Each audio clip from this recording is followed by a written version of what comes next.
Hi, I'm Dr. Margreet Wibbeling, midwife specialist and your host of the Birth and Baby show, brought to you by Sister Lillian Center and Sensitive Midwifery. We empower moms and midwives to have the best birthing and parenting experience through natural, physiological and intuitive care, resulting in birth and baby advice you can trust. Hi, we're back in the studio with a new series. And again, I have a beautiful guest, and it's a mother that's been giving birth twice, Mona. And this series is going to be all about when things don't go as planned. Well, you might remember that we had done a series on birth options, so when you plan your birth. But as much as we can plan and have our wishes, things don't always go as planned. This episode is sponsored by Zinplex, one of the market leaders for more than 2 decades. Zinplex provides quality and affordable products, and it's trusted by moms and midwives alike. Visit zinplex.co.za and get your hands on these products. Zinplex, a healthier way of life. Hi Mona. Hello. So Mona, you have done it twice. You're mom of 2 beautiful girls and you've had 2 normal births. But yet things didn't go as you hoped for. But tell us a bit more about your story. So I think, so Harper is now 2. So this is 2 years ago, but it's as fresh in my mind as ever. I had great plans, like I normally do. I'm a person with a lot of plans, a lot of ideas. I'm very set on my idea. So the way I plan it is the way it will happen, come hell or high water. But, so I sat with my doula, and I remember she said to me, so just remember, sometimes things don't go as planned. And I was like, you don't know me. Like, we don't have to have this conversation. And I remember thinking that, and I was like, but God will, it's going to happen for me the way, And so, which was interesting because I distinctly remember that moment in her house where she was like, just remember, it's like, what are your plans if things don't work out? Like, are you open to go to the hospital? I said to her, look, I know things sometimes don't work out. I don't think we have to worry about that. I said to her, cheeky. But if it does happen, like I'm open to whatever. You are the professional and you will guide me and I will then submit to you. I'm not going to be stupid about it. And so with Harper, I was, I think 39 weeks and 6 days or something like it was like on the due date. So I was like praying and I get very swollen and very heavy. So I was like done with this whole pregnancy situation. I don't glow. I gloat. It just doesn't. So I was ready for this chick to just come to be with us and went for walks and whatever. And I distinctly felt like I was leaking. So, it's never or very seldomly it's this like gush of water when your water breaks. So went to the midwife. Actually, no. 2 days before that, we went through because I had some like funny contractions. And I went through, I was like, really, it's happening. And then all of a sudden the contraction stopped. So I drove through to PE because we live in Jeffreys Bay. And we were going to do it at like her home, which is like a birthing center, the doula's house. So we went through there, but then on our way there, the contractions just stopped. Spent some time in our house and realized, okay, we have to go back home. Which is a bit of obviously like a letdown because you build yourself up to this moment and then it's like, drive back home.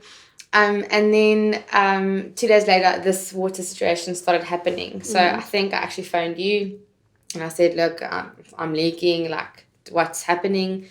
And we all just, there was another midwife, so I had to do that and a midwife, which like are absolutely invaluable. Like I never ever want anyone to not have a doula or midwife. Like that absolutely revolutionized the way I see birth. But that's a story for another day. I'm happy to be a poster child. I love it. And we chatted, I chatted to them and they said, okay, just keep your eyes on it and we'll have a look. And then I'll go a bit into detail here, but I had to, pads didn't do the thing. I felt like I had to wear like a nappy, but that wasn't working. So I literally took a linen saver and I just walked around like this with a linen saver because it was like my water was continually breaking and it never stopped. So I went through to PE to my doula and they checked me like, look, your membranes are, it's almost like there's a rupture in the membrane. So it was like leaking, but it was not fully broken, if that makes sense. And I never had any contractions. We chatted to the gynecologist on call. And she just said, look, I'll give you some time, but I don't want it to go over 24 hours. So 24 hours came and 24 hours went and nothing had happened. And I've been doing like CrossFit in the lounge, like exercises and walking to get this chick out. Like I'm willing to do it all, but nothing's happening, right? You're committed. I'm committed. And I was going to have this home birth and and like to be calm and great and, you know. And so didn't happen. And we phoned the gynae again. We said, please just give us some more time. Like, you know, we really want to do this thing here. So she gave us another 12 hours. She's okay. But when those 12 hours are over and nothing's happened, like you're coming in for an induction. And the interesting thing is like, I was like dead set against inductions. Like, don't give me induction. Don't intervene. My body's going to do this thing. My body's done it before. Don't, you know. And also my whole approach to the second birth was so different to the first, because with the first I was like, onkunde is great. So the less I know, the better. Because women before me have done it and women after me will do it. But I realized that I was actually not equipped mentally. So what I did with the first birth was it was also overwhelming for me, and I almost felt like I rejected the contractions. And it was like, oh no, another contraction. Versus with my second one, I was like, I actually really have to mentally prepare. How do I breathe? What am I actually going to do? And meditate on good stories, listen to other people's stories, and just allow my body to do it, you know, like, and building myself up with good, sound knowledge and information, and then setting a good foundation of being safe. Sometimes people want to tell you that you aren't being responsible because you're trying to do it natural, which is an absolute lie. But yeah, so, and the second time around, I listened to a lot of podcasts, and I made sure like I was ready for this thing. You know, my breathing down, I also sing, so my diaphragm's like pumped, we're going to do this thing. So I felt like I did everything right, you know? Yeah. And then the 36 hours were finished, and I was so sad because I'm ending up going to hospital. I'm pakmoeg. Like I haven't slept in 4 weeks anyway. I've been walking blisters on my feet to try and get this chick to get going, and nothing happened. So we ended up in the hospital. I'm obviously a little bit down. And great gynecologist, and they started putting a drip on me and all the other stuff. But I think my greatest thing was the fact that I had a doula, because in this whole process, I think it's happening to your body, but there's so much unknown. Like I'm not a professional. So having a doula is having a caretaker with a beautiful maternal heart. They've experienced stuff. They've seen a lot of stuff. But I felt so safe during the whole process. Because she was telling me, okay, this is what's happening. Your water's broken, but there's no contraction. So this might be the case. And and they're monitoring my blood pressure and all of that other stuff, the baby's heartbeat. So it's such a safe place to allow your baby to come into the world. So we were in the hospital, and then they induced me, and I was like, I was so miffed. And then all of a sudden I just got into the zone. And then again, the doula was there, so she was doing all the breathing with me, and she was like, okay, now you're going to do this. And she coached me through the whole thing. And like, your husband is amazing, but Benji can't do what Colleen did for me. And she also made him so involved in the process. So that she would like tell him where to hold, you know, during the contractions. And that was very, very helpful. And it made me feel very at ease. And really gave me it's almost like you're running a marathon, and it just gives you like that water break, or just that little icy, or like something just to, okay, we're going to take a breath and do the next one. And I remember I was all focused, and I was somewhere on a beach during like this 10th contraction, and then all of a sudden I felt literally like, this like, goop. That's the best descriptions. And it was Harper's head, like in the birth canal. And then things went down. So I was like, okay, now I actually feel the contractions quite more intense. And then that's literally what what my doula also explained to me. She said, look, I think what's happening is Harper's head isn't connected or engaged. So it's not pushing down. So you don't have that. It needs to connect. So for me, that was the intervention was actually a beautiful tool. To give me the outcome that I wanted. You know? Absolutely. And I was very grateful, because then I realized like I was really trusting the Lord for for a natural, non-medicated, like, not unassisted, but like as chill as possible kind of birth, you know. And at the end, I got exactly what I wanted in a complete different setting. But I'll explain more what I mean by that. So, the contractions started getting heavier. I just didn't care. I remember this funny story. I hope someone, doesn't judge me for this. But so Benji was like doing one of the contractions. Benji was like holding me like this. And I legit just farted in his face. And he said, he looked up to Colleen and he was like, oh, and she said, that's a good sign. And my favorite part of that whole experience was like, I don't care, you have a fart in your face because I'm pushing this child out, so you can also do, and it's beautiful. Like, you actually stop caring. It's like, it's a mess, but it's amazing. Out of the door. No, I don't care anymore. Anyway, so, and then I remember I think I was 10 centimeters dilated. You know that last stretch when people tell you like, this is me, I'm out. Yeah. And I sat on we were sitting on the toilet because that was also quite a relief because I was like, it's a safe place, you know. And I was in there and I said to Benji, I said to him, look at me. And he didn't want to look at me. I said, look at me. And I waited for my doula to leave because I didn't want to disappoint her. Yeah. And I said, I know what I said about the epidural, but I need an epidural now. And Benji, and he looked at me, it was almost like his face went grey, and because I know he's thinking like, Mona told me, help her through this thing she doesn't want, you know. And what is the guy supposed to do? Because he just wants to support you. And the midwife left, but she knew everything that was going on. She was actually just buying time. Yeah. And she came back and she said to me, okay, but the doctor's not here. I'm just, Colleen, I can't do this. Anyway, so she's like, okay, let's just go to the bed. I'm like, I know what you're doing. Anyway, so I got up and I made it to the door, and another contraction. And I took another step, and there was another contraction. And I got to the bed, and I was like, okay, I'm done, guys. Listen to me now. Yeah. I'm done. Anyway, so, when I walked around the bed and had my one leg on the bed, no one was in sight. There was no nurse. There was nobody. It was Benji, my doula, which is what I wanted. Mm-hmm. And I didn't know the baby was on its way. I had an epidural with the first one. Mm-hmm. So, and then my one leg was on, and I was cave woman mode. I was like beast mode. So I had like my one leg on the bed, and I said to the doula, like, Colleen, I'm pushing this baby out now. She's like, can you just please get on the bed? And it was so amazing. Like, so I got on the bed, and it was Susanna feed food. So I felt like this lioness roaring, like it's beastly, but it's so natural. So what I loved is also remembering, like, when you're on your back, gravity's against you. Yes. So the things that we're doing that actually aren't helpful, like lying down, it's not serving my body, it's serving someone who's trying to get a baby out, you know. And it was just primal instinct that I got on the bed, and I was like, what did we kind of feed foot? What is that in English? All fours. On all fours. And like, I think I pushed 3 times. And out. The doctor rushed in. Whoa, what happened? The nurse came in. But Hobbo had already been born. Yeah. So it was such a beautiful. Wow. And I looked at Colleen and I said, I did it. And she says, I told you could do it. So it was just such a beautiful moment. I still have a photo. I'll send it to you. It's this beautiful photo. And I was like, Hobbo was here.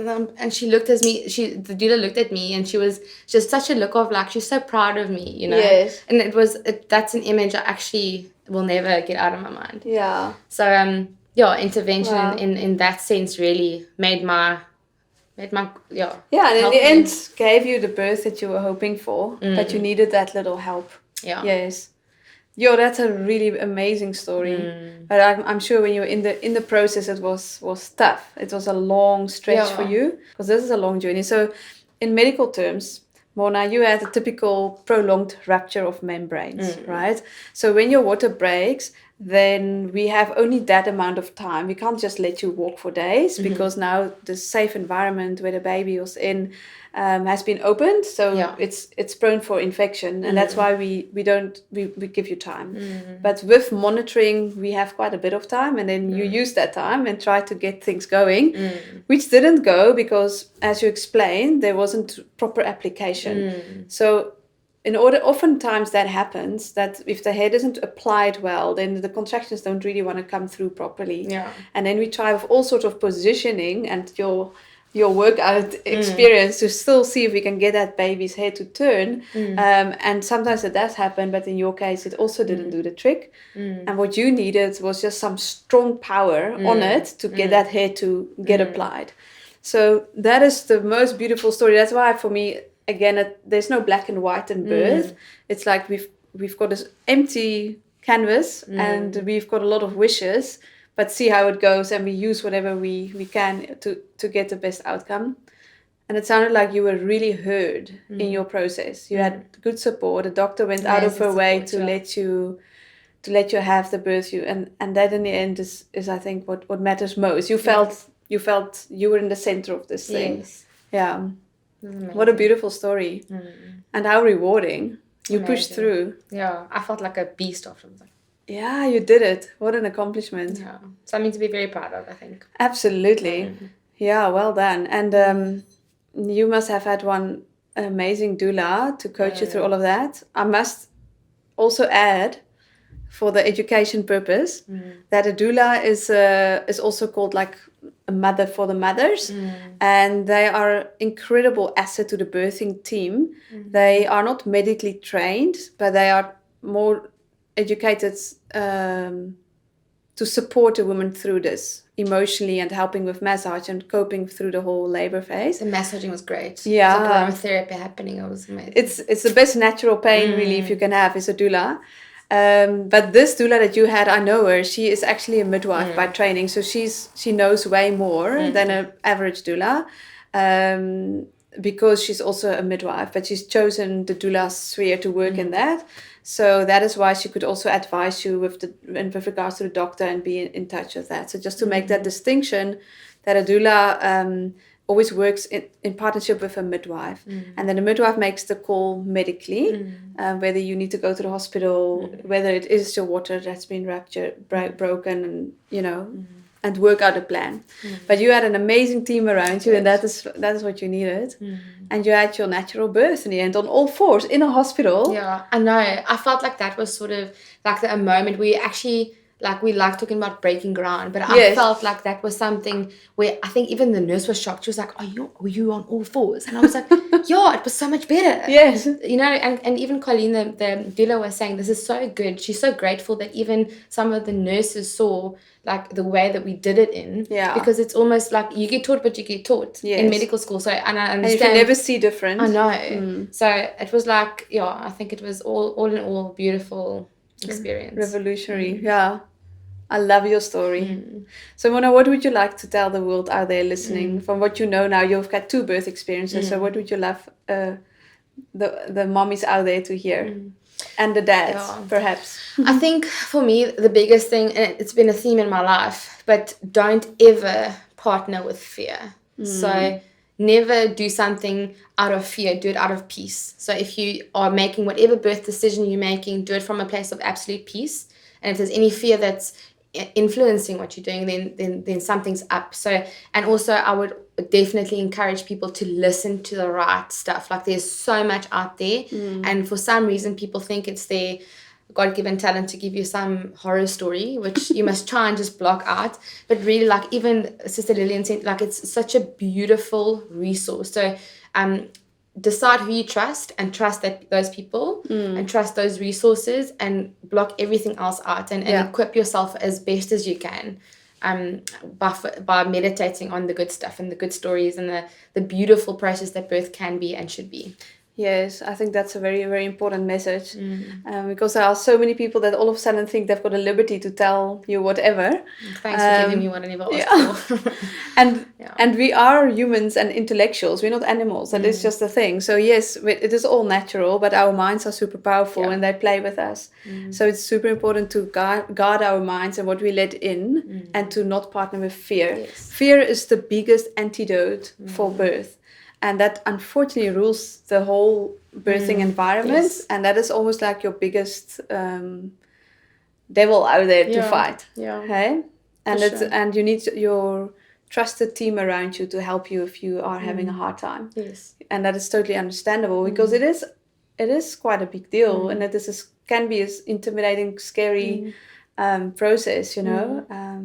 And I also find having, like, even I had you at my first birth, like, I found having a doula / midwife really, like, it's almost like you came to the hospital, but the people are like, cool, Margret's here, or this person's here. So the sort of, you have this space to decide how this birth must flow. Yes. And it's not such a medical, sterile environment. Yes. Which, that, for me personally, that helped a lot. Yeah, so I think that is also good advice, that you can, if not every woman can have a home birth setting or a midwife-led unit. In our beautiful countries, most of the time you have to go to a hospital, but you can actually make it work for you if you still want to have a whole natural birth experience. It is possible in a hospital setting. Yes. Yeah. So that is what you really managed to do. So yeah, there's a lot of things that you can take out of this story, I'm sure. Not everything goes as planned, but in the end, it is absolutely your plan. It was the plan for you. So that is an amazing story. Thanks, Mona, for sharing. Thanks for having me. Yeah. Good. So that was us for today. Hope you enjoy that, and that you will get the best birthing journey yourself, that you feel empowered. As Mona also said, get the right advice you can trust. This is the Birth and Baby Advice You Can Trust show. Yes. We believe that you can trust our advice. Also, we've got great resources. The book is absolutely amazing. Sister Lillian's whole life journey. She's got so much wisdom. Also, for life after birth. And remember to check out our courses. We've got lots of amazing resources online. And don't forget to subscribe to our newsletter, sisterlillian.co.za. That was us. Bye. Thank you so much for joining us today. If you enjoyed this video, please share this with a friend who will benefit from this. And remember to subscribe and hit the bell icon so that you can be notified whenever we release new videos like this on our channel. We'd love to stay in touch and keep you updated with all our latest content and resources to equip and empower you. So if you're a midwife or any type of birth and baby worker, go to sensitivemidwifery.co.za/free gift. If you're a mom, visit sisterlillian.co.za/free gift for more training and resources. That way we can keep you up to date when we release new episodes like this, plus a few other bonuses. You can also find the links I just mentioned in the show notes. Remember, you're making a big difference because you are shaping the future of humankind. Thanks for watching, and I look forward to journeying with you. We all know that getting enough sleep is important,